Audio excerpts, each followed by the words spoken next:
Welcome to DZ's Daily Devotions. We are on day 38 of our 365-day journey with the Lord. I'm so glad to have you guys with me. I can't believe how far we've made it. Doing this every day is such a blessing, and I'm so glad I can do it with your guys' support. So before I get started, don't forget to like, comment, subscribe, hit that bell button for notifications, and check out my Patreon.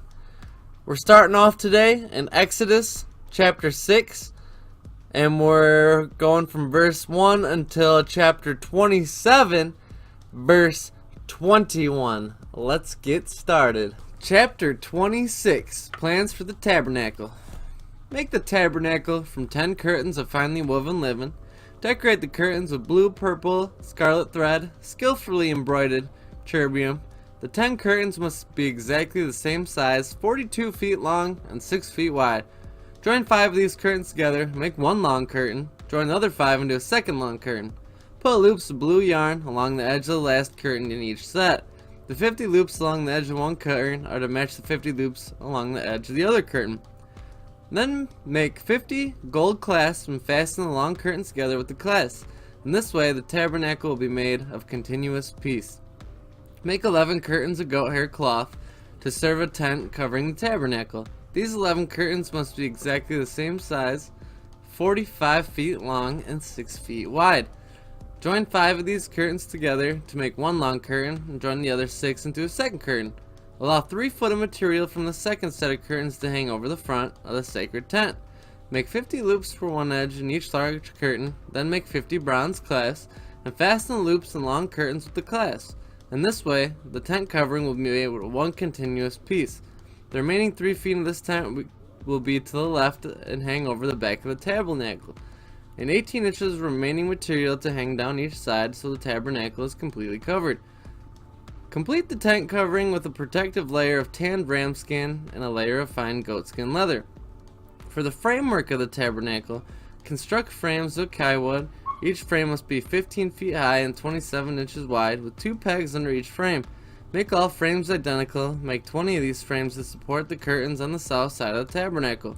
Also, make 40 silver bases, 2 bases under each frame with the pegs fitting securely into the bases.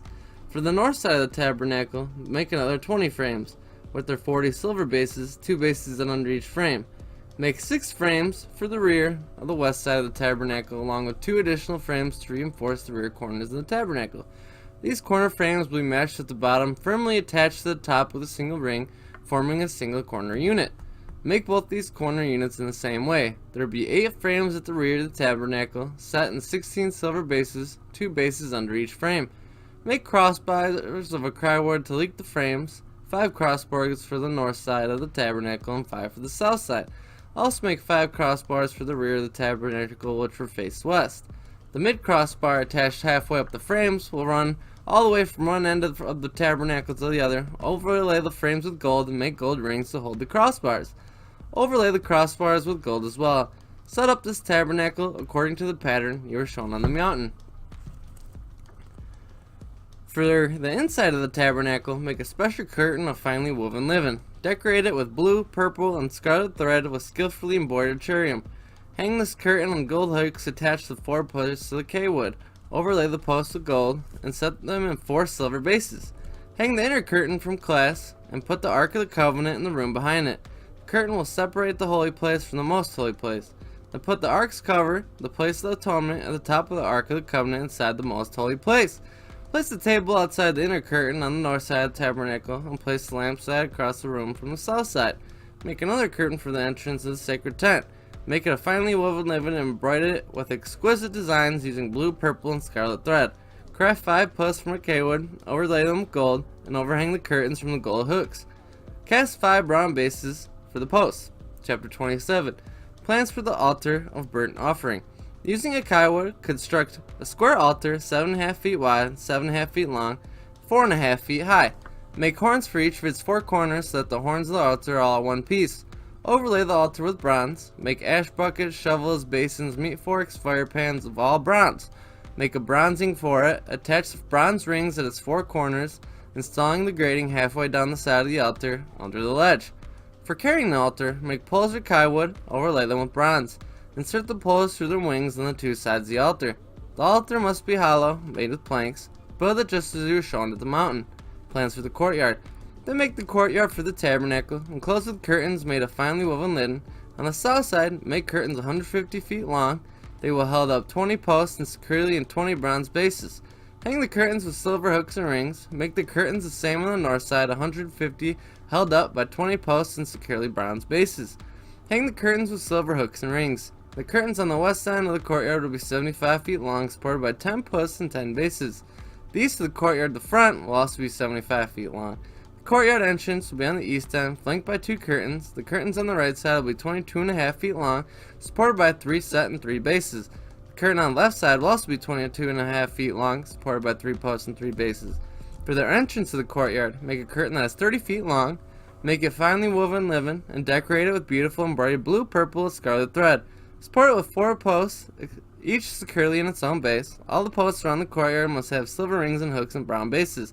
So the entire courtyard will be 150 feet long, 75 feet wide, and a curtain wall is 7.5 feet high. Make a finely woven linen.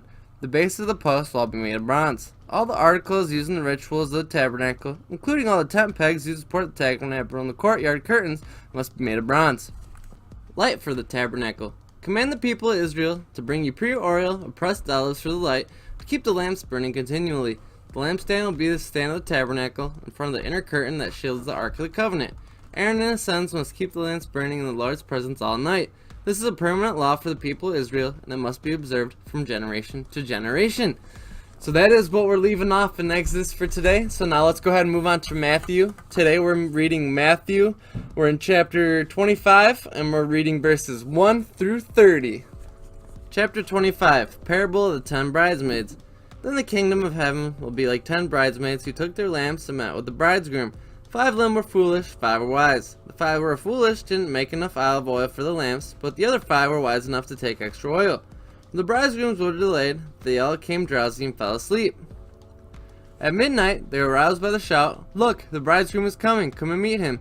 All the bridesmaids got up and prepared their lamps. Then the 5 foolish ones asked the others, "Please give us some of your oil because our lamps are going out." But the others replied, "We don't have enough for all of us.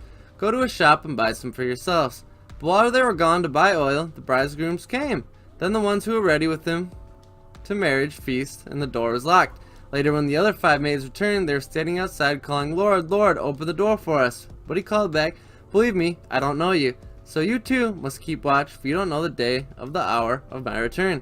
Parable of the 3 servants. Again, the kingdom of heaven can be illustrated by the story of a man going on a long trip.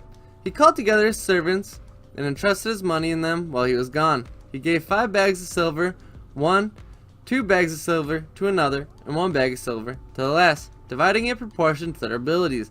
Then he left on his trip. The servant who received the 5 bags of silver began to invest the money and earned 5 more. The servant with 2 bags of silver also went and worked and earned 2 more. But the servant who received 1 bag of silver dug a hole in the ground and hid the master's money. After a long time, the master returned from his trip and called them to count to use their money. The servant who he entrusted the 5 bag came forward with 5 more and said, "Master, you gave me 5 bags of silver to invest, and I earned 5 more." The master was full of praise. "Well done, my good faithful servant. You have been faithful in handling the small amount, so I'll give you many more responsibilities. Let's celebrate together." The servant who received 2 bags of silver came forward and said, "Master, you gave me 2 bags of silver to invest. I have earned more." The master said, "Well done, my faithful servant. You have been faithful in handling the small amount, so I'll give you many more responsibilities. Let's celebrate together." Then the servant with 1 bag of silver said, "Master, I knew you were a harsh man, harvesting crops. You didn't plant and gathering crops, and you didn't cultivate. I was afraid I'd lose your money, so I hid it in the earth. Look, here's your money back." But the master replied, "You wicked and lazy servant. If you knew I harvested crops, I didn't plant and gather crops until I cultivate, why didn't you deposit my money in the bank? At least I could have gotten some interest on it." Then he ordered, "Take the money from the servant and give it to the one with 10 bags of silver. To those who use it well are given, even more will be given, and will have abundance. But to those who do nothing, even what little they have will be taken away. Now throw this useless servant into the outer darkness. There he'll be weeping and gnashing the teeth." Holy cow. So we're leaving off with that today. Let's go ahead and move on to Psalms. Today we are in Psalm 31. We're going to be reading verses 1 through 8. Psalm 31. "O Lord, I come to you for protection. Don't let me be disgraced. Save me, for you do what is right. Turn your ear and listen to me. Rescue me quickly. Be my rock of protection, a fortress where I'll be safe. You are my rock and my fortress. For the honor of your name, lead me out of this danger. Pull me from the trap of my enemies set for me, for I have protection in you alone. I entrust my spirit into your hand. Rescue me, Lord, for you are a faithful God. I hate those who worship worthless idols. I trust in the Lord. I'll be glad and rejoice in your unfailing love, for you have seen my troubles, and you care about the anguish of my soul. You have not handed me over to my enemies, but set me in a safe place. So I'll finish Psalm 31 tomorrow. Let's go ahead and move on and finish today with our Proverbs. We are starting chapter 8 in Proverbs, and we're reading verses 1 through 11. Proverbs chapter 8, Wisdom call for hearing. Listen as wisdom calls out. Hear as understanding raises her voice. On the hilltop along the road, she takes her stand at the crossroads. By the gate of the entrance to the town, on the road leading in, she cries aloud, I call to you, to all of you. I raise my voice to all people. You simple people, use good judgment. You foolish people, show some understanding. Listen to me, for I have important things to tell you. Everything I say is right, for I speak the truth, and detest every kind of deception. My advice is wholesome. There is nothing devious or crooked in it. My words are plain to anyone with understanding, clear to those with knowledge. Choose my instructions rather than silver, and knowledge rather than pure gold. For wisdom is far more valuable than any rubies. Nothing you desire can compare with it. So that's where we're leaving off today. Today has been day 38 of DZ's Daily Devotions. Man, it's so great to do this and have you guys with me. I'm so proud of all of this community and everybody. And, I'm just so happy to be one of the brothers of the Lord. And I am so grateful for everything the Lord has done in my life. Man, it's just a miracle that I'm even here today doing this with you guys. Amen to all this. Thank you for supporting me at www.patreon.com/YoungNemo. If you haven't done that yet, I'll leave a link in the description so you can check that out. Thank you for joining the Young Nemo Army. We are strong and we are one. Before you leave, don't forget to like, comment, and subscribe to this video, and I'll see you on day 39.